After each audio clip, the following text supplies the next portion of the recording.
Oh, another thing too, you guys, if you really want to get that steady hand, I would recommend Starbucks cold brew with no water, just to get, to get that hand rest super nice and not shaky,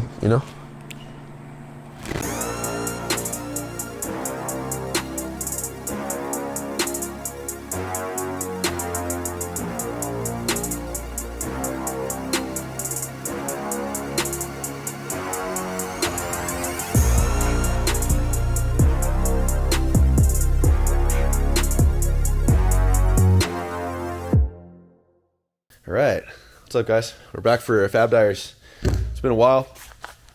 There's a lot we have stacked. Managing time, managing projects, managing efficiency with setup, especially with Fab Diaries, because it's all myself, adjusting the camera, putting that thing where it needs to be, microphones, batteries, making sure I'm on top of all that. Sometimes when I'm hustling during the week, it's an endeavor, and it's not an excuse, but like it also needs to make sense for my clients. It needs to make sense for me to dedicate that time, because time is money, and this investment has to make sense when I do it. So we do have a good episode right now. What I want to dive into, and I know that we've been asked before, is TIG welding and techniques and tricks and a lot of general info. I don't think this is going to be a one-part thing. I think it does need to be multiple parts, but I do have the perfect part to start. It has round tube chromoly. It has box plate sections. Everything needs to be root passed and double passed. And I want to just get you guys through everything. I don't have a right or a wrong or a good or a bad way to TIG weld. I can tell you briefly about my history and where I learned the fundamentals of TIG welding.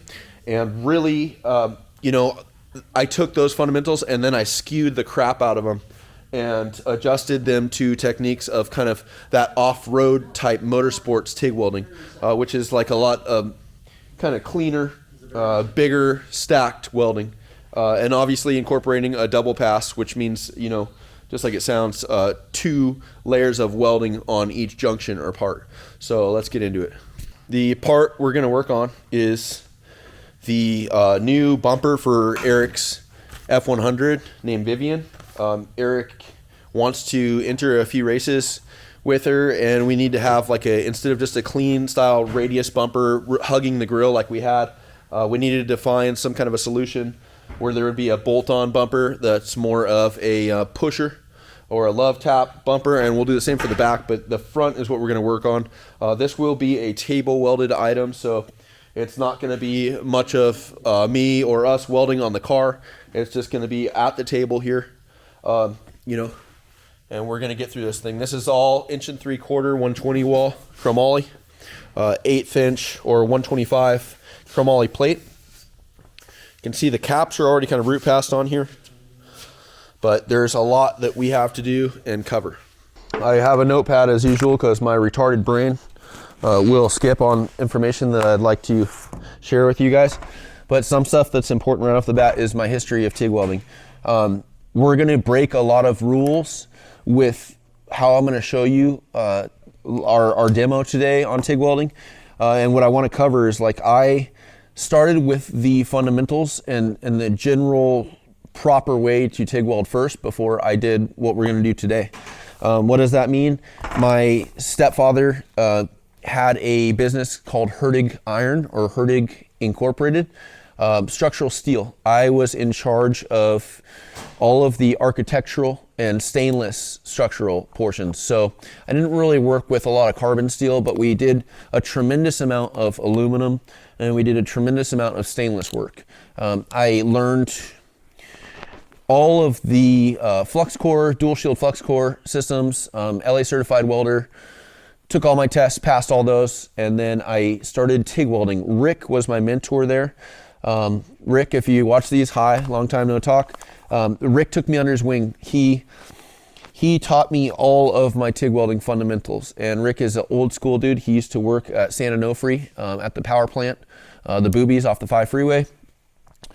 He is by the book, textbook guy, and that's where I started. He really gave me the general kind of layout on what I needed to do, as far as torch and tungsten prep, and you know, got me through stuff. The most, I guess the biggest gain I got is I took a project home. I had a Lincoln Square Wave 175. It was a 220 amp welder, or a 220 plug welder. So I plugged it into my washer and dryer in my garage, air-cooled machine. That leads us into one thing right off the bat is if you are getting into TIG welding, you are gonna shoot yourself in the foot like no other. If you get an air-cooled machine, you have to get a water-cooled machine right off the bat. If it costs more, it costs more. Just bite the bullet. You know, you have to. So the reason I say that you need a water-cooled machine versus an air-cooled machine is because the water cools your leads and it keeps your gas at a consistent temperature, and you know, your whole torch and everything. And what happens if you're running air-cooled is if you start welding a certain section, say you get, you know, 2 or 3 inches on a pass, a weld pass, and you start to do that repetitively, there's no consistency for cooling the gas or your argon, which is your essentially your cooling gas or your shielding gas. So you need to have that consistency, because if it's air cooled, you'll get going and you'll start doing a 3-inch section, and that the torch and your whole system will get hotter every single time. And so it'll change your welding technique, because it's almost like it's turning up your amperage on you the longer that you're welding with that thing, because it's not able to keep a consistent temperature. And it's almost like teaching your kid how to ride a bike with training wheels and leaving that on too long, where then they shit the bed when the training wheels are off. So it's better to just learn from the start with a water-cooled machine. The first exercise I had with TIG welding is Rick got me through kind of, you know, rod and prep and tungsten and all that stuff. And then really I took a project home. I ran that square wave TIG, air-cooled, and I welded in my garage. I had like 500 units of these like stainless caps for a water treatment facility, and I welded them at night and on the weekends, and I got paid per cap. So it was I was very motivated to finish these things, and it was profitable to me, but I really just got tons of seat time, and there wasn't really a large margin for the quality. They just needed to be kind of consistent and smooth and clean, and they were going to get pickled and you know, acid cleaned, where heat index and the haze and all that coloring and all the stuff you see with motorsports welding, it didn't matter. It was just get them done, TIG weld them, make them sanitary. So that's where I cut my teeth. From that point on, I did all of the TIG welding at Hortig in the shop, and then I also still had that square wave in my garage, so I would rip on that thing just on all kinds of stuff it probably shouldn't be doing. And when I was building my Explorer that Gatlin has now, I welded all the 2-inch cage in there with that thing, and all the panel work and the plate work, and it would get so hot. I melted 3 different torches, but it would get so hot that I would actually have a microfiber wrapped around the torch handle with like electric tape, because it would melt down on me, and if you're holding it, it would just burn your hand. And I'd just run that thing into oblivion. So that's why I say get a water-cooled torch right off the bat. Don't do what I did, and it's just gonna make you not learn, or it's gonna decelerate your progression on your skill set with this stuff. We have 3 different machines in the shop. We have an inverter TIG machine, which is kind of your newer style, like a Dynasty or a Everlast. Everlast is kind of just your China version. Dynasty would be your top tier inverter machine. I've heard, you know, the inverters, the pros and cons there is an inverter does amazing AC or aluminum welding. This is all aluminum. So this whole thing will be, you know, welded out with our inverter machine. You can adjust the frequency on them, and with aluminum welding or AC welding, the frequency is a really important thing. But the con of having an inverter machine is they run off a motherboard. Like, just the primary part inside of those machines is this board, or this chip, this computer chip, or whatever you want to call it. Excuse my ignorance to all that.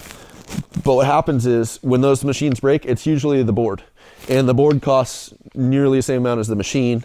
So you're just, you know, when those things go, you're shit in the bed, and you're either having to replace something that costs just as much as the machine, or you're just replacing the whole machine. Now, the other option is a big Syncrowave style machine. So this is a newer one. This is a Syncrowave 350 LX. It's you know, if you're thinking of it as a car, that is a fully loaded the nicest synchrowave you can get. So that thing goes up to 400 amps. But check out this other one. So this thing over here, it's not being neglected. It's just in a spot here. This is my analog. So this is a Synchrowave 250. I got this from TJ Russell, who's built the Baja 911 Porsches. He was getting rid of this thing. And this is my analog machine. So you can see what I mean by analog is, look at the gauges, all the telemetry in here, and all the adjustments. There's no digitizing of this. This is just an old school machine, and this machine fucks absolutely harder than anything I've ever used, period. The throttle response on the pedal and every single bit of that machine does better than any Dynasty I've ever used. So you can score those for $1,500 to $2,500. Versus a $10,000 to $15,000 Dynasty, and it'll really treat you good. Again, if you're doing a ton of aluminum, I'd try to lean into a inverter machine. But for our scenario here, like, I love the Synchrowaves. They work great. They're bigger. The other benefit to a Synchrowave is that when you get them repaired, you're repairing this part or that part, and it's a much more serviceable machine. The other thing I've heard about the older Synchrowaves and converting, everybody kind of going over to an inverter machine is because copper is getting so expensive, and there's huge copper coils in there. So it's really like people go, oh, inverter, it's a real nice machine. No, it's just because they're cheaping out because they can't afford the copper everywhere. So that could be a conspiracy, but I've heard that before, and it makes sense to me. I don't want to keep backtracking on fundamentals of TIG welding. Like, this is one of those ones where people have it's just it's a butthole situation. Everybody has them and they all stink, and there's just, everybody's got opinions on TIG welding and doing that right and doing this right, and you shouldn't do that, and it's not, blah blah blah. I don't. As long as you're getting penetration and your weld is clean and consistent, it's gonna do its job, straight up, especially for this application. If there's requirements for different types of welding applications, then I'd follow that. But for what we're doing in motorsports welding, this stuff works. It's proven. I've not had stuff fail as long as the welding is done right and the engineering of that part is right, because that plays a huge role. So again, let's cover kind of our consumables here. So this thing right now is set up with like a number 8 cup, which is just this tiny little guy. There's no gasolines in there, and what I'm gonna do is I'm gonna prepare this thing for what we're doing, because this is what we do when we're like tacking or welding aluminum. Is the Synchrowaves really like to have a smaller cup for aluminum and not like a large 12 style cup. So I'm gonna swap this out and then I'll get back. All right, grab tungsten, got a screen. Okay, check it out. So this is the Furic. So before these cups came up, these are like big ceramic cups with a secondary gas lens. This is like the key to really getting good performance out of your welds. Before there was like some glass, like Pyrex style cups, and there's been like a lot of gimmicky style things up till now, but I think really Furic dialed this to the point where these things were strong to an extent. Like if you drop this, it will break at some point, but it just depends. I can get several drops out of this thing as long as you're conscientious and this thing's not going from 4 feet and slamming into the ground. They hold up pretty good, but before this they were not like priced effectively. The availability to get ones like this or similar was just not there, and now these are widely available. So that's a FUPA 12. FUPA Furic has all the cool names for these things, but it's a 12 cup. This is the China version of the same thing, right? And then this is your gas lens, and that's the thing that would go on your torch first. So there's obviously a screen in there. Something to think about, like with myself, welding is, I don't do a lot of welding. We build stuff and we construct stuff, design, engineer, create a lot more than welding. We're not like a shop where we're just putting out part after part or production welding. So it does take focus for myself. It does take practice. There's points where I can be rusty, and when I get back into the groove of it, that consistency is helpful. But just getting into it, like same with my headspace. if I'm having just a day where my headspace is not optimal, that can reflect in the welding. It can be something that's very peaceful and something to find clarity doing, but at the same time, it can really get you if you're not able to focus. Some people spend a lot more time welding, and it's more of just a second nature and it's easier. But for myself, I have huge amounts of ADHD. It is what it is, but that I really have to tune into my focus on that stuff to find consistency.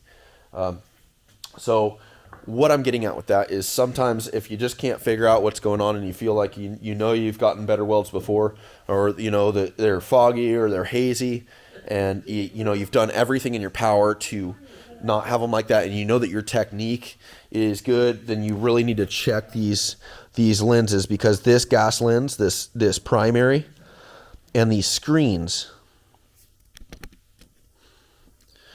these are really important. These are like your last fail-safe. Like, did you check this? Did you check this? Did you check that? And if you overlook these can get you. These can bite you, where you're like, man, it's good. The weld's good, but it's not what I know I can be doing.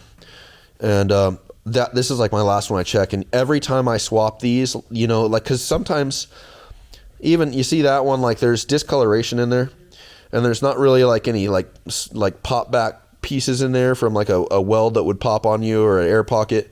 But even that, you'd be surprised, because there's a level of soot in there.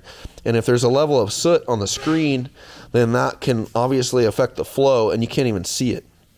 So it's good to you can buy packs of these and you can have them, and it's the same with these. You know, they're cost efficient, so just stock up on them. Each of our welders has just a little you know, like a kit here that has you know, redundant parts, right? So tungstens, gas lenses, collars, whatever we need, extra cups.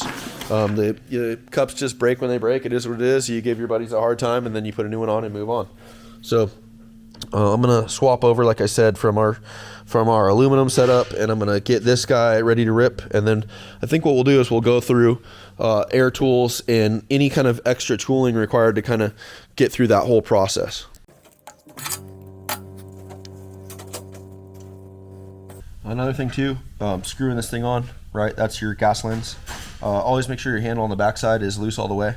And then what I do is and it goes right on the threads. I don't really care if it messes them up a little bit, but I tighten these, because those ceramic cups, when they go on, and they sometimes they'll get jammed up when you're trying to take that thing off, and it'll take this gas lens and start loosening this off too, and it drives me absolutely up the wall. So just take that extra time to just give it a quick crank, and then you're not chasing the gas lens off when you're trying to take the cup off. I think what we'll do, I got a lot of root passing to do.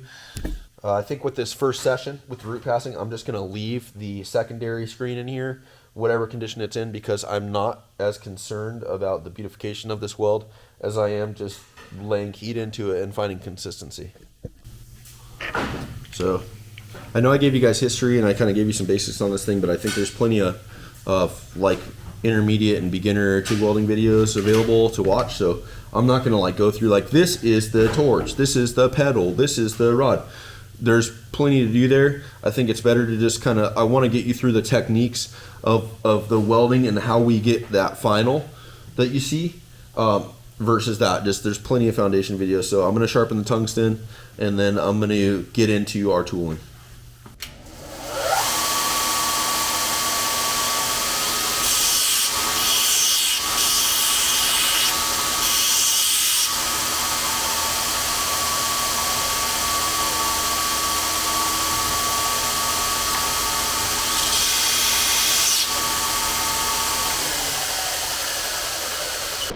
Tungsten, I mean, it just depends on the application usually. Tungsten wise, I don't have a bunch of backups unless I'm in a really precarious position in a chassis or something where I can't get out and it takes minutes to get out, then I'll run backup tungsten. But as long as you're careful and you have venting on your structure, don't dip tungsten. But again, that's a fundamental. So let's look at this stuff. So right now we have a box plate section, right? So everything's fit up. Pretty good fitment. There is some gappage here. I wouldn't call that, I'd probably give that a 6.5 out of a 10. I'd do the same here, 6.5 out of 10. just because there is pockets, right? So some of that there, like I can make that go away with the welding, and especially with the root pass and the prep, and it'll look like it's never there. But you know, no matter what, if there's any kind of gaps in the part, it's just going to create inconsistencies with welding, and in the long run, it's just going to take more time. And that's the name of the game, is to not take more time. So something else to think about, you know, to cover, kind of wrote my stuff down here, and I wanted to put MIG welding. MIG welding is not a motorsports application. To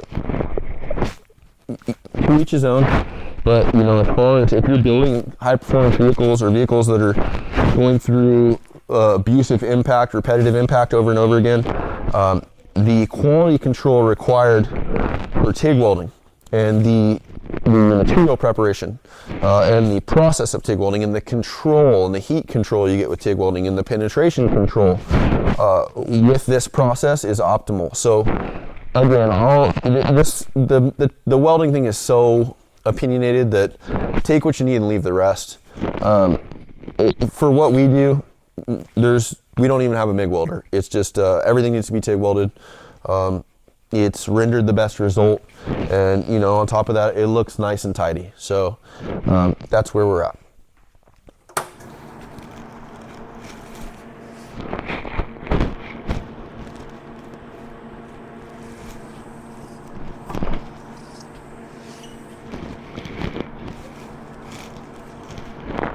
All right, getting rampage. You know, I use my foot to control a lot of the pedal. I don't ever kind of just hold that thing down full throttle. Definitely manual pulsing on the cover pass, root pass. Try to keep consistency. No, like, you know, no pedal pulsing, just to keep the amp like at a steady flow and to ensure there's almost like a seamless line of heat and penetration going through, especially on the root. I'd rather come in hot with the root and then, you know, tap the cover out, and then you just ensures, you know, you don't want to do it backwards, because you want that first layer of weld to be that one that goes in, grabs both of the parent materials, puts them together, fuses them, and then adds rod to kind of stabilize that whole structure. So 225 is fine. Sometimes it just pertains to the job, pertains to the material thickness, pertains to the size of the part, all that stuff. So again, getting in like kind of quick and dirty on the root pass as much as I can. Some people are really particular about their root pass. No, look at it, it should be this clean and this, that, and you know, I totally understand that. I think there's a balance that has to be had with everything like that. So another thing, like gloves, safety, I run a Maxi Flex, like a fabricator glove. It's just like, I guess you'd call it like a rubber dip glove. These are my general like hand fabrication gloves. The only time that I use welding gloves is really if I like, there's gonna be heavy heat, you know, or my hand, like sometimes I will just run like my torch hand with a glove on, like a welding leather glove on, and then my lead hand for rod feed, I will just run like a Maxi Flex. So one of the other great hacks and I think we'll have to hit like a chassis portion. What I'm gonna do like for this first hit is we'll go into like what we're doing now, and I'll get the root passes going, and we'll get it like right to either we're gonna end on the root pass stuff, or we'll end with like all our prep ready for cover pass, and that'll be like our part 2 of this thing. I think there needs to be a part 3 where we talk about like chassis welding, because it does have some variances that we should cover that are just, you know, additional tips. And again, you guys take what you need and leave the rest. Just I totally understand that there's different opinions on everything. I totally get how hard pressed people are on what's wrong and what's right and what's good and what's bad, and you know, do what works for you, you know, or whatever you believe in. This is just like, this is me sharing my information and sharing my experience, and that's it. You know, that's what you got to take it for. So if you get stuff from this, great. If you get something from this that's valuable and you think, oh, well, that's bullshit, also great. Like, just, you know, you're here watching this for a reason, and I'm here sharing this with you guys for a reason. So, you know, let's figure it out from there. What I was getting at is, you know, we talked about the gloves. So these are Blue Demon, these are Game Changer gloves. I used to use a mechanics fabricator glove. I don't know if they got bought out or they rebranded, but they stopped making the one that I really loved. And Blue Demon sponsors us now. They sponsor me and the shop. They help us out with all of our welding consumables, all of our rod, gloves, you know, all kind of accessories like that. And I also use their helmet. So again, what we're doing right now is we're just going to cover everything leading up to getting into welding this thing. You can always fast forward if you don't want to watch it. With that, the welding helmets. This is an auto dimmer guy. It's a Blue Demon. There's, you know, again, everybody likes different helmets. I had the same Miller Elite helmet. Old as fuck now. I had it. I think I got that helmet. It was an auto dark helmet when I was 21. Before that, I didn't have an auto dark helmet. I had just a flip down. A lot of old school dudes and old timers like, oh man, I don't need an auto dark helmet, oh blah blah blah. But it's so inefficient. Like if you're doing precision tacking and welding, especially, think about it. If you're jammed up somewhere, right, and you're having to, you can't move in here, and you need to weld somewhere right here, and you have to flip a helmet. What are you doing? You know, when you can have an auto dark where you already get in and your helmet's down, and you're able to see your junction, you have some light just kind of helping you out. That's what you'd want. Like it just, that movement, if you're extremely focused, same with start stops. If you're leading off on a weld and you stop at a certain point, and then you have to go and close that thing and flip your hood down to be able to start welding, that whole action can not only take from your focus, it can also disrupt where your start stop is. So I find extreme inconsistency and inefficiency in flip down hoods. Great if you're like MIG blasting, dude, get some, or you're flux coring and you're sitting on a beam somewhere, you know, on a building or whatever, like flip it down, get some, you know. Weld that thing one-handed, just drag the torch. It's all good. Like there's a place for those things. I just don't think with TIG welding and like motorsports applications, especially like working in chassis stuff or tight areas, it doesn't work for me. So auto dammer hood, Blue Demon gloves, Maxi Flex rubber things, and then, you know, what I was going to get at is some kind of like I think they call this like man, I'm going to botch it. I'm so spaced on this right now. I want to say it's like a TIG finger. I'm going to just put in what it's called, because just excuse me, okay? But this is a rest, right? So this would be somewhere where if I had a part that was really hot, this can take contact directly, like almost over your weld. And if I'm holding the torch here, I can have my glove on and I can slide with this thing and I won't burn the shit out of my hands. Like part of the reason I have this gargoyle pinky, I mean, don't mind the dislocation there, but like there's some really ugly stuff going on here, and that's because I've had this thing so close and I've been so committed in the weld that I'll let myself get burned and have a blister over and over on the peak, like the peak of my pinky. And I used to call them commitment burns, and then I realized how many times am I going to keep burning myself and getting a blister out of just not giving a shit. Like, do something better and think it through a little more. So these are really helpful pads if you just kind of think through. The other thing is, and this will really help with our chassis stuff, is this is a clamp on rest for your hand. I'm going to demo it right here. The life hack to these and where to find something like that, you might be able to find one on Amazon that's just exactly for the application, but the Harbor Freight has like a pipe threader, and the pipe threader actually comes with this thing, and I don't think it's for a hand rest, but man, it is one of the best hacks ever to use, especially, you know, if you're going to weld something like this and you need to like float your hand somewhere, it's just like, it's crucial.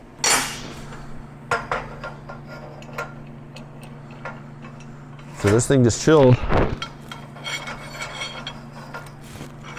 you know, and you can kind of set it. And so on top of that, like it gets you going on areas, but it acts as a stabilizer.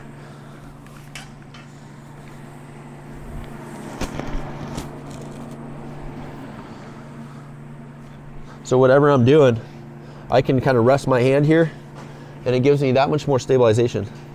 to do stuff. And especially like too, if your areas are hot or if you're just floating, you know, especially, that's a lot of especiallys. If you're welding upside down, a lot of times you'll find yourself, you know, any chassis you build, unless you have a rotisserie, half of it you're gonna weld upside down because half of it is upside down. So, you know, when you got something like this going on, being able to kind of press up and have a guide for your hands, like that's the most important thing. With TIG welding, the most important thing is just being comfortable, however that needs to be. So wherever you like, I don't like to feel the torch on my pedal leg ever, you know, like sometimes I'll drape it over my shoulder because I don't like to feel anything tugging on the torch. And it's the same with your hands. Like if you feel heat, again, it's just for me, my focus needs to be retained. So if I start to feel heat building on my hand, no matter what, that will affect my weld because I have to power through internal pain while I'm trying to focus on something, and it just diminishes what I'm trying to do with my efficiency. So same kind of deal, just whatever you need to do to be comfortable. Something else to think about. Let me grab rod just for reference here. Ooh, that's a thick one, boy. You know, with this, I always, you know, if you're gonna do something where you're already kind of in an uncomfortable spot with your welding, I would try to do a pre-run. And what I mean by that is I would set up and I'd kind of go through here and I'd just do a ghost run. Like I'd just kind of look at how I'm gonna do it and I'd try to figure out where that's gonna be efficient for me. And then the other thing to do is if you're running like a longer pass, the best way to start is at the, you know, when your helmet goes down or your helmet, you strike an arc and you go dark and you're welding, moving your hands, like even if I'm moving right now, like this amount of movement, and especially if I start rotating the torch, that is a huge undertaking when you're dark. Everything feels like moving a millimeter feels crazy. It feels like a mile. It is extremely challenging to navigate like and negotiate moving and controlling your movements while welding. So the best thing to do is like if you're starting, you know where your pass is going to be, and it's a really important one. Some of the root passing, who cares? Just get it in, and it's a good practice for the cover pass that you're going to instill on top. But some of this, I would like get myself in the most, I'm already not comfortable with this. Like I'd probably want to prop this up, but I would like set myself up where my end point where I know I'm going to be done with that pass is my most comfortable. And then I'd kind of reach back and set up my start point, because that means that your most uncomfortable point of your pass is where you start. And that means that you're only leading up to your most comfortable part, whereas you're ending. So that means that you're naturally going to want to be leading into your ending zone, and you're not going to be causing yourself discomfort by starting somewhere, you know, that you're comfortable and then ending up stretching, having to move the torch in a weird way. You already started that. So you're just tailing into the good part. All right, let's get after some of the hand tools that'll be required through the process. Not necessarily through the root pass process, but just through this whole thing. Right off the bat, light. I would always have light, even when you're welding. You know, when your hood is down and you need to just, like, you don't want to flip up to look at stuff. You just kind of want to go at the start stop, or you want to move a little bit and make an adjustment. I always have a light shining because it'll kind of highlight what you got going on, and it'll even shine through when you're welding to kind of show you.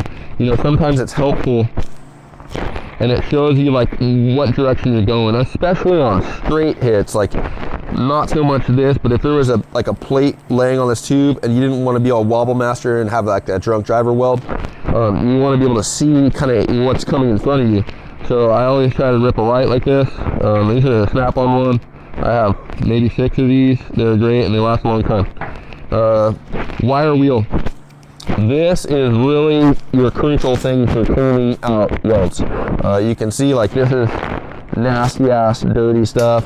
There's a little bit of rust in here from the rain. You know, the tacks aren't optimal. There wasn't any like argon left on there. You know, they were just kind of moving through. So I want any kind of, like, you can just see there's some nasty stuff going on here. where I don't want, you know, anything that's got like contamination or is kind of gray, that'll in turn like be more contamination. It kind of domino effects, and I won't press as hard on the root pass portion, but definitely on the final like cover pass.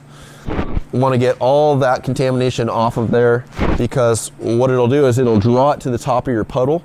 Your puddle is like your actual weld, and then what that happens is it looks like little lily pads kind of floating in your weld, and it really it's contaminated, and that's the bottom line. So you want to have things clean. That's another thing with TIG welding. It requires clean, good material prep.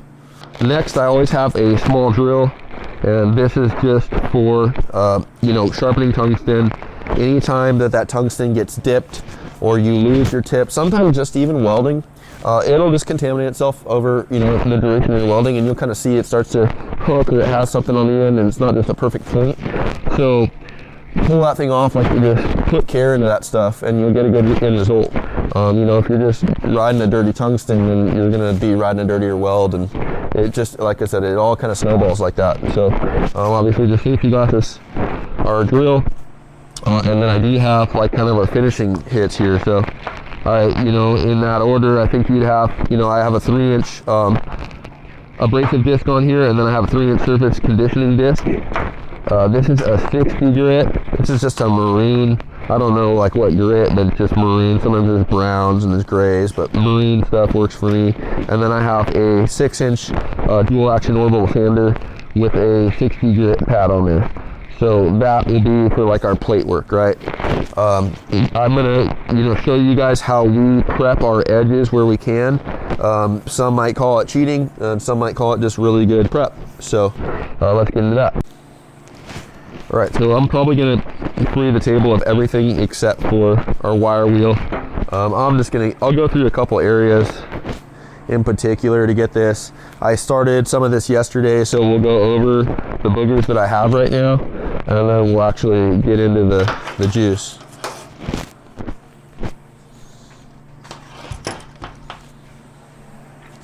Oh, one other thing, acetone. This is key. If you can just get a wipe down, even if you can't get like a prep on some of this stuff, a simple rag and acetone on any surface before welding is going to be absolutely huge. I don't know how many times we're going to say, you know, it's just my opinion, but all the guys have acetone. Every table in here always has acetone under it.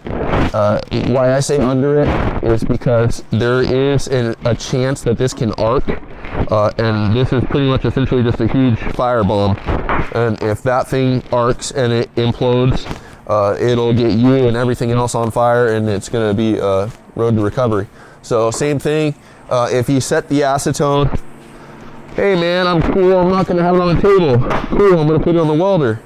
Same deal. If some strike of craziness happens and that arcs and it gets into that acetone, the flammable portion of this is going to be bad news. So best thing to do is, like, I'm going to do a wire wheel prep on my joints, and then I'm going to do an acetone wipe, and then I'm just going to plug this thing down on the ground in there, and we're good to go.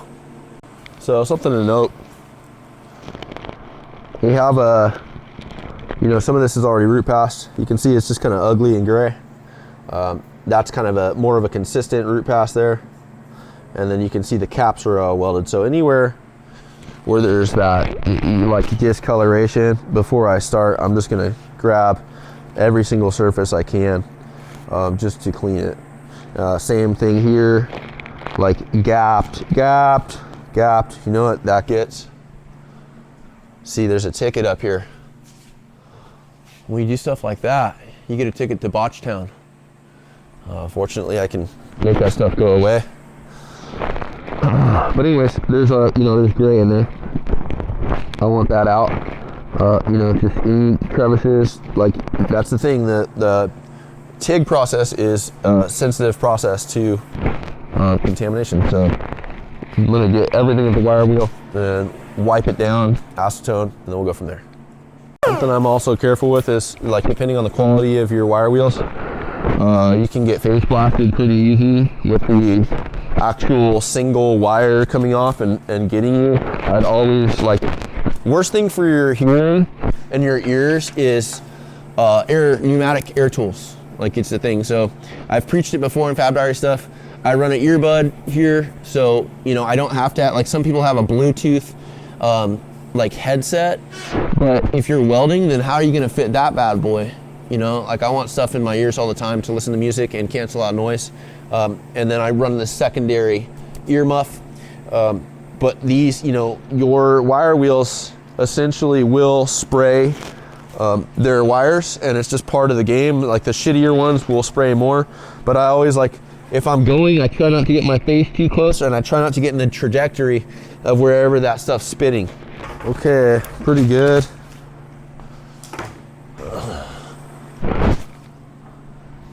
Let's keep this thing real. Check this stuff out. That's pretty cool. So, see like what we got here? That's some pretty heavy stuff as far as gaps. Obviously, when like if you look at the bumper and the shape that it is, that's an area where it might have been the hardest thing to see while it's being constructed. Alvaro, that's on you, sucker.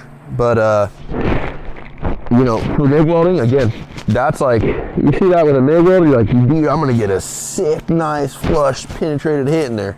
TIG welding, I have to navigate that. And I have to go, okay, well, what is the structure? Is that compromising something? Can I make up for this? You know, all that. And I can. And I'll get you guys through that, because not everything's gonna be perfect. So I'd rather just navigate all this stuff with you guys. And like that's why I say this bumper is a great example of techniques and like what to do with fit and finish and your end result, right? Original intentions equal end results at all times. So something else to look at too that we're gonna want to run through on this is there's lack of tacks. When you are TIG welding, you are putting an extreme amount of heat and tension, because when that metal is being welded, the parent material is being welded, there's extreme amount of expanding and contracting going on. And that means that if there's, you know, like if these tubes are tacked on the other side, you know, and I start welding the other side, look at what's going on. None of this is tacked. The fitment's really good here. I'd give that, you know, 7.5, 8. Great fitment, but if I don't have tacks chasing all this stuff around, then it's just gonna pull on the other side. And it's the same with everything here. I'm gonna go through and I'm gonna tack every 1/2 inch. Extreme for some people. The other thing to think about with tacking, like Matt Walrath, I don't know if you guys know Matt Walrath, but he was a huge inspirational fabricator to me when I was younger. And he just did a lot of badass stuff. Just everything he built was badass. And it changed me. It stuck and registered, but I used to see Matt's tacks. Every 1/4 of an inch, he would tack his part. Now, sometimes I will do that, but you gotta think with the tacking too. So these are about every inch, and I always tell my guys to do about every inch with stuff. And this bumper is kind of more of a rush situation, and I knew I was gonna take over with it, so I didn't like put a high demand on the tacking requirements. But something with the tacks, having several tacks. So, you know, like if you're tacking every 1/2 inch or so, what that's doing is it's not only ensuring that the part doesn't want to move or tweak, you know, you're kind of getting an insurance policy on that, but you're also adding a heat sink.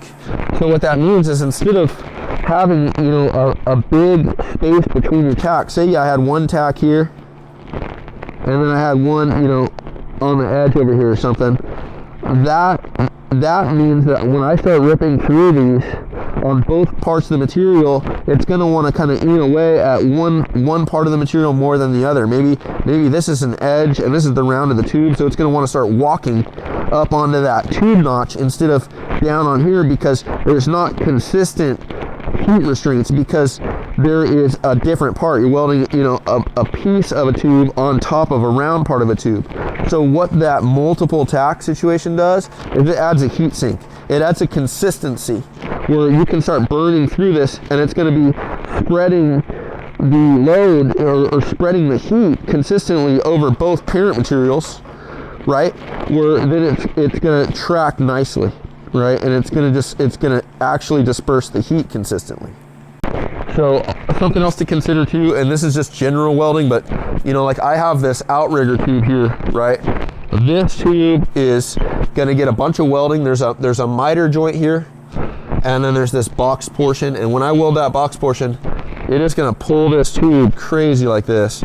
So I'm gonna take a piece of square tube, and I know that the ends that are on here are gonna be trimmed and refined, so I can compromise tacking something from point A to point B here, and what that's going to do is that's not going to let this pull be as dramatic. It might still do something, but at least it's manageable. It's not something where this thing's just floating in space out here, and then I weld it and it just torques itself however way it wants to, and we can't get it back, or we have to do some super dark art shit and like use a porta power or some kind of expander on that thing. There's ways to prevent stuff when you can. Preventative maintenance, that was a talk we had today. So, I'm gonna get this thing kind of tacked and going, and then we'll check back on the tacks, and then we'll start the route. All right, a little acetone hitter. Really good for drying your hands out too if you want like really gnarly, like cracked kind of finger prints and stuff. It's really good for that. Is our last step that we got to do here. I'd be careful too when you use your wire wheel.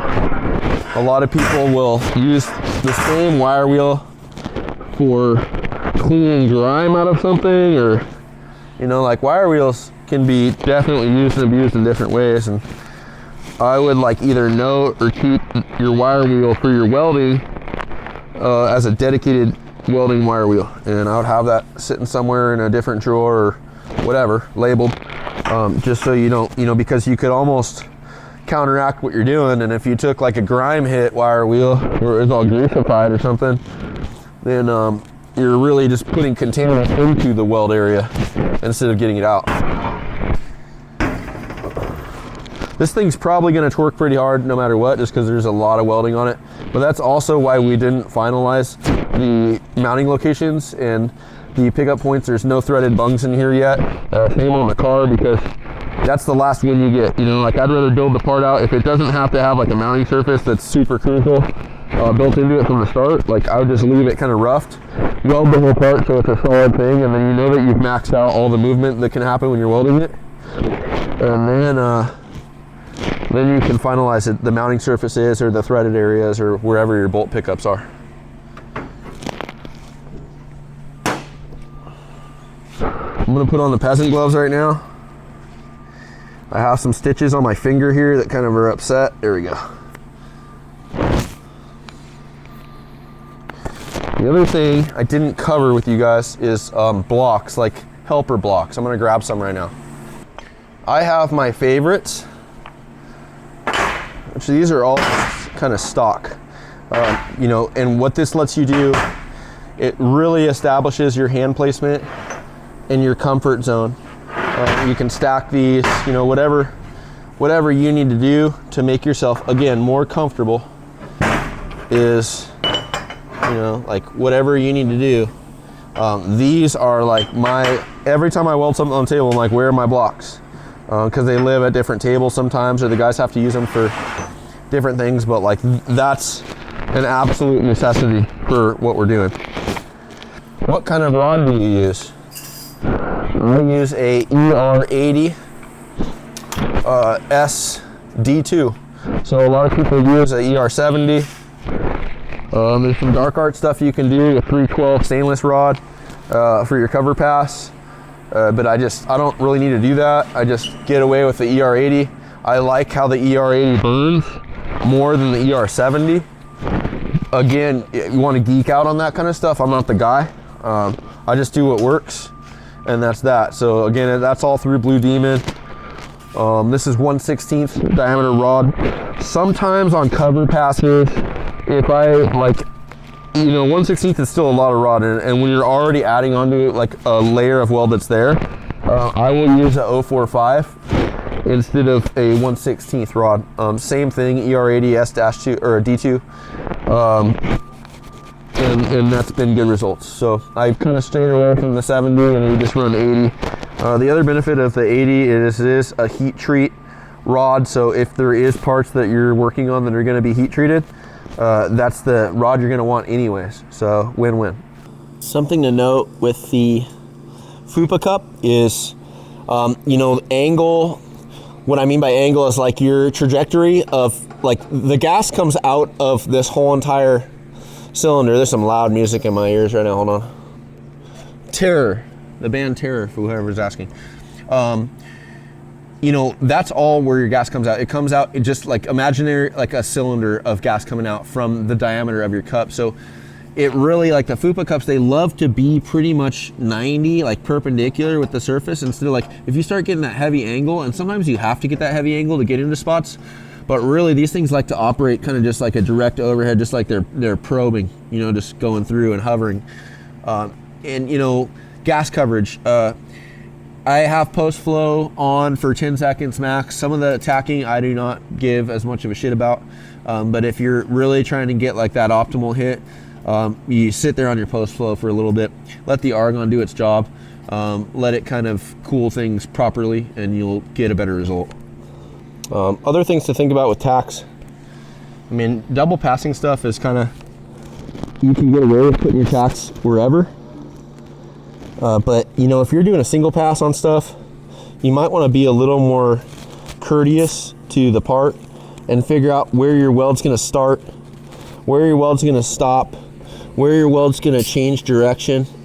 You know, all that information will apply to where you place your tacks, because you don't want to just place a tack, just, I put a plate here, dong, and sting a tack right in the middle of like a where you know you're going to have a nice long pass, because it is going to act as a speed bump, and it's going to cause some sort of upset, and then that's going to lead to an inconsistency on the actual aesthetic of the weld. So right now we're just catching up on getting our tacks kind of configured properly for what we're going to be doing. Like I said, there's good tube fitment, but not optimal, and that just will lead to the parts wanting to run amok and go rogue on what direction they want to go. Something else I'm going to take care of here is this little gap city here. Let me get a couple more. See, I got wobblies, so if I do have a wobbly, find somewhere where I can prop this thing up. It doesn't want to move. Some areas will, you know, if there's areas where there's a plate transition, you know, another plate to another plate, and it, you know, it's going to kind of undercut the weld, or it's going to look like the weld sunk into the material, then you might want to add like a fill pass into there, and then start your root, and then start your final, you know, so that would be 3 total. But I wouldn't practice that. It's just something out of necessity where it just has to happen, because a full weld versus an undercut weld, it's always going to win as far as strength and longevity. So let's look at this gap right here. So you can see I've started to catch up on getting everything tacked consistently. You know, 1/2 inch to 5/8 set here. I'm totally happy with that. What I'd like to do right now is I just want to operate. I can't, like, I don't want to live with seeing this stuff right now, so I am going to just run one hit through this thing to seal the deal. Something to also note, like on the other side, you can see this miter is partially welded, and then there's like a root in here.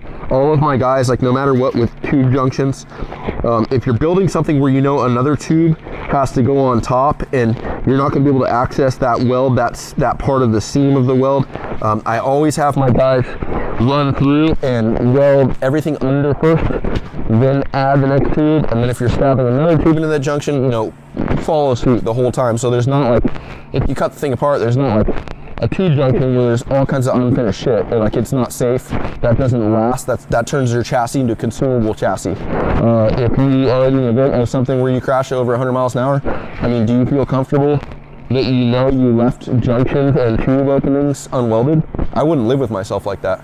So we never do shit like that. Especially being in a profession like this, I would never send someone's car out where there's welds or tubes stabbed into the weld junction where underneath they're not welded. It just doesn't make sense. So you can see there's areas there. It's just a liability. And it doesn't look like this is welded, right? But if you look really closely in there, that is welded. So there's no miter partition. If you look kind of into miters, I don't know if we did a full episode, but I have it on my Instagram. This stuff doesn't need a partition. It's not like a huge structural item. Like if it was a cage, any part of the chassis, shock mount, I would put a partition for welding and for strength. But we're already grabbing this intersection with two other structures tied directly into it. So I'm completely confident and safe on what we have there. Back to this thing, I want to kind of clear the air on that stuff just because it's all McNasty. Run through that, run through this guy, and then get us right back into finalizing all the tacks on the backside here, and then flip it and then tack again. Yeah, so I kind of had to build like a couple layers there to connect my two parts. The rest of this I'm going to be able to fill. My hand's getting hot. Remember what we talked about? So same kind of process. I would be pissed at myself if I did this on my final pass and I didn't have a provision to mitigate the heat here. See, that's a kind of thing. Pull the glove away. Safety. So we got it pretty good. Ready to success here. Consistent throttle. No pulse. So that's just one route right there. We don't need to redo that. We don't need to go over it 3 times. That'll take care of what we need. Just hot and kind of slimy, but consistent. So over this bad boy, another little Gap City town. I'm gonna just tack this in part because I know I'm gonna end right there, so I don't want to just end into oblivion with just floating weld. It's just gonna burn the corner away. Probably gonna tack the corner,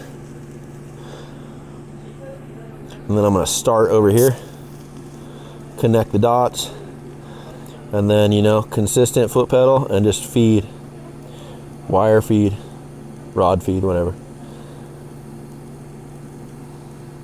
I'm gonna stop at the intersection and get more comfort with my hand.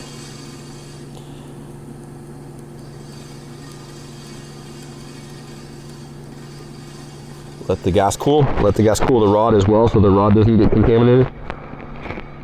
Do I do that every time? Absolutely not. No, I'll space out, but when I think about it, I do it.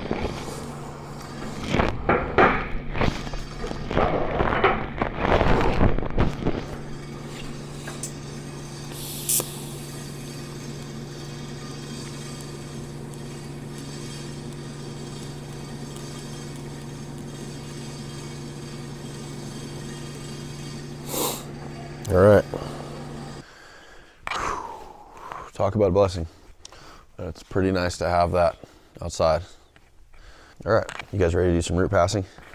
We need to get our tacking all in place. Obviously the backside of this bumper doesn't have all the tacks like we want. We want to get everything standardized to here. I'm gonna hit that. We did close up those gaps. So that stuff is just proper and ready for root passing, or sorry, for final pass. Same with this portion, right? Just, I wanted to close those up because they made me uncomfortable. Some of this stuff is going to require a little more just because it's bigger and the material is just kind of transitioning on the surfaces a little different. But right now, close up all the tacks to nice and tight, and then we'll start getting on roots. Same thing with tacking. If I'm doing consistent, pretty tightly spaced tacks, how's that going to work with a flip down helmet? Like, I just don't see the efficiency. Everything's tacked up how I want it. You know, there's some areas that I didn't really worry about getting, but you know, almost everything is secure. Something to note with plate work too, when you're tacking that stuff, you know, it's very easy to just tack the points, and I think for like building on the car or just getting the part, fabricated, you could just do like, you know, your end point on plate work and your mid point and maybe, you know, your finish point, like where just the directional changes are. But when you get to welding, especially with the heat and like the speed at which TIG welding goes, if you don't have some like connecting portions of tacks, don't, you know, Gap City, but when you don't have like a couple intermediate tacks in there, that plate, just by starting on the weld here, that plate can start to bow and it'll pull in and you'll lose your consistency of the edge. So I'd always dot this thing up with tacks just on the whole perimeter. Same with this guy, right? So just so it, you know, either that top surface doesn't start to banana down, or same if this one started to creep under, they can counteract each other. And just like, you know, I mentioned before, welding metal expanding and contracting is the classic, so it's like just secure it as best you can. I think we'll want to run through this stuff first, just the box portions. What that also does later is we'll want to get this, like I like to prioritize the final pass, and I guess that's something we can get in later when we do the section of you know, the cover pass or the final pass. But I like to prioritize the junctions to how they would be constructed. So instead of just taking your final pass and like welding everywhere just kind of recklessly, I like to kind of like paint the picture with the welds of this part went on first and then it got welded to this part, and kind of brush the weld, right? And I guess brush is a bad term, but like pick your lines, right? So if weld out the structure that would be your first structure going in, and then glue that to the next structure, and then if another tube goes in, glue that one on top, so it's telling the story of how the construction actually is of that structure. Really hope that makes sense, but we'll get into that when we do final pass. I'm gonna try to get a win right now. This is my rigging. Auto dimmer out of a mask. So maybe instead of just looking at bright lights, I can have you guys kind of actually see what's going on in here. It's gonna take a little setup. We're gonna get this. I think we're gonna win on this one. I'm gonna buzz this whole guy. Something with the root too is, I know that the cover pass is gonna go on this, so I would at least try to like fill in this style of like weld junction to a 45, not under, and a little over, because the way we're gonna prep it is we're gonna remove all the surface off the top of this weld. So I'd rather have like more of a robust root pass than something that's like undercut that's going to make me have to put a lot more rod into the cover pass. That makes sense. A little shaky because I'm floating my hand. Getting out of my comfort level there. I actually think we're in a good place to use the rest, which is cool.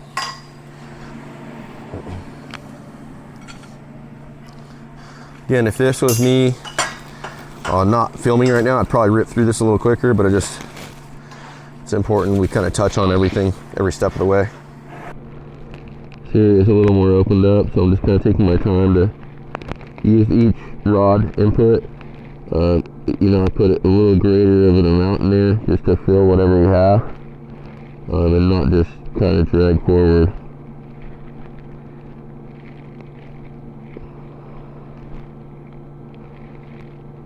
With the other thing too is like staying just kind of, see, I let the post flow just sit and chill, and especially when we get into our final pass stuff, the post flow is going to be a big deal. You really like, I mean, you can do some dirty bird root pass stuff, even dirtier than this stuff, and it'll still be okay. But you know, again, this is such an opinionated result or opinionated topic that just got to take what you need and leave the rest.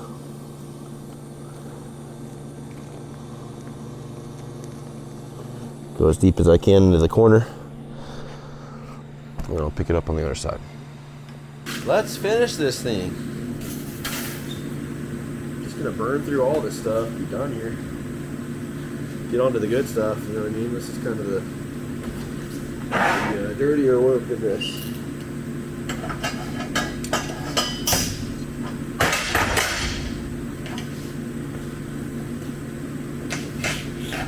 Stay.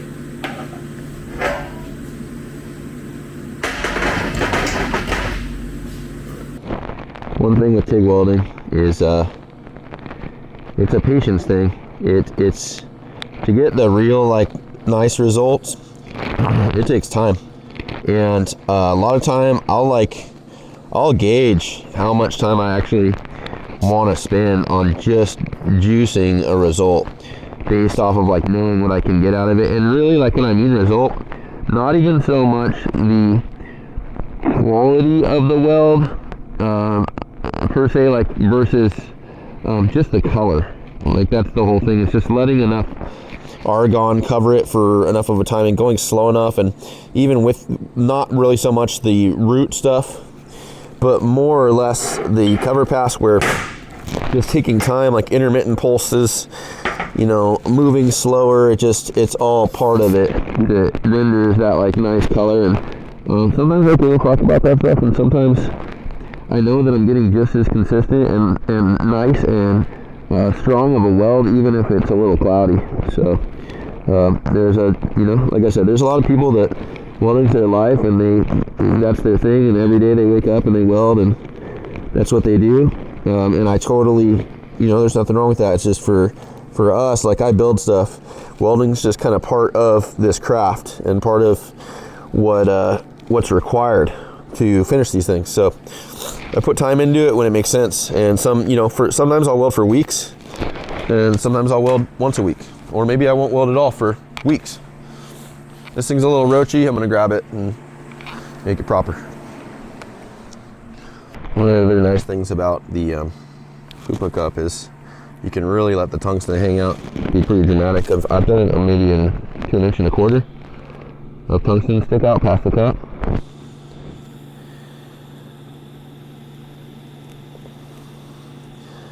Definitely with what you can, doing the most consistent non-boogery style root pass is going to help you in that final.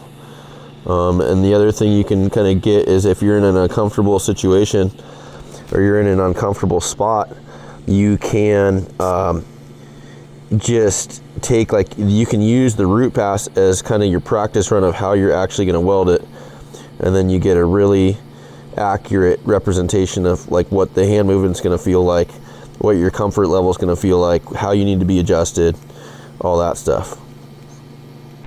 I would usually do an uphill. I like uphill welding more. I used to like downhill TIG, and like when I grew up doing all the structural stuff and like certified style welding, uphill was mandatory. You couldn't do downhill welding. But you know, for the root pass stuff, like I avoid any uphill, I avoid any downhill because it just gets drippy and it doesn't have as much control. You know, the puddle just kind of wants to walk down and melt down. And instead of when you go uphill, you can actually get in there, penetrate both parts, and then, you know, also stack appropriately.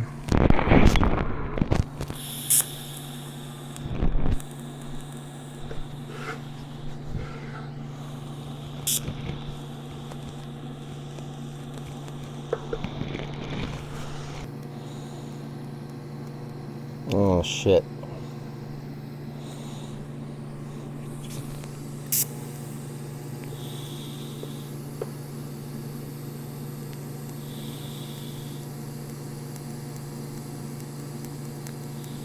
Well, gotta live by what I say and clean this bad boy here. Got a pretty gnarly dip going. So the whole point of that root pass with some stuff too is like, you know, a lot of this is trying to get good heat, good penetration, and consistency. And if you have, you know, 120 wall tube or an opening there, and you want to have a uniform weld that also needs to be like up to sea level where it's not undercut and it's not looking like a quarter pipe, then it's really helpful and beneficial for you to take 2 passes, because you can really focus that root pass on your strength and not just filling so much and trying to get the top clean and covered. Like, you can just get in and get all your heavy lifting done right now, and then once you come back, then you can focus on just getting the top cap and the surfaces, you know, the upper portion of the structure and the surface consistent and tied in. You can see here we have the supports on, or I guess you'd call that bracing or fixturing, just to hold this thing a little more true. It'll still move no matter what, but if you get something on there like this, it's going to make a substantial difference versus trying to unfuck this thing. You know, if it just pulled recklessly, I mean, it can pull in so many different ways that you're just going to be fighting it, and it could possibly fail the part.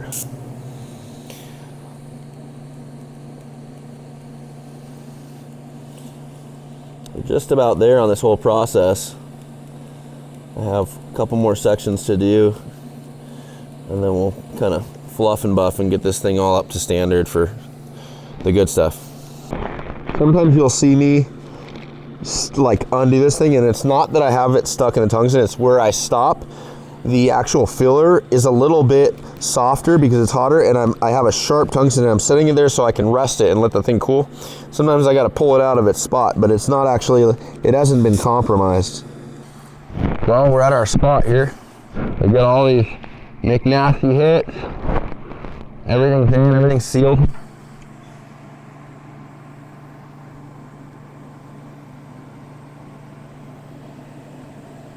Supports on. This whole thing in general, like with all this heat, you know, the heat is pulling on certain areas. It might bow a little more, but there's a lot of structure in there. Everything's already rolled, so the win you get with that is at least you're not welding a bunch of stuff on a straight piece of tube, you're welding it on a rolled piece of tube. And sometimes when you do weld on a straight piece of tube, or you have a junction, a lot of times you'll see it in the back of a truck, or like on a, you know, something that has a bunch of tubes going to an intersection, but there's nothing on the other side. And you'll see a pull, and it'll kind of start to banana kind of. So, yeah, everything good. Let's check the other side just to make sure. There we go.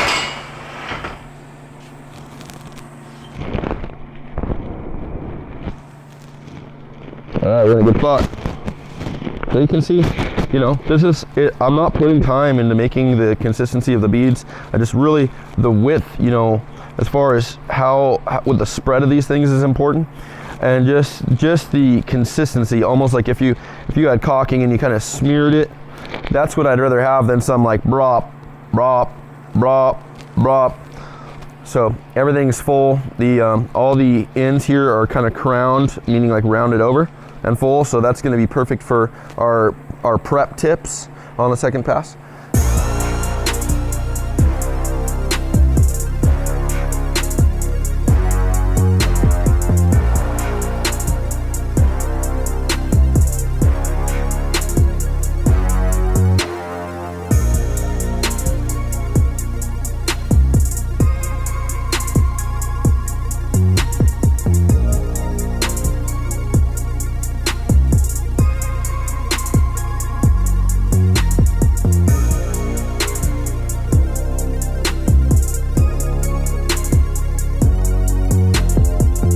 So we're at a point here where I think it's our good stop for part one. We really kind of have established some of the basics with setup for this program. We have all of our root pass done on this part, and what I'd like to end here, and then I want to start back up with the complete prep for a final pass. And I think that's better to do. We kind of established the root pass and set up in this one, and then we just start right back off part two with complete prep for final pass, and then actually execute the final pass. So you guys, if there's questions or comments, I'm sure there will be, just leave them down below.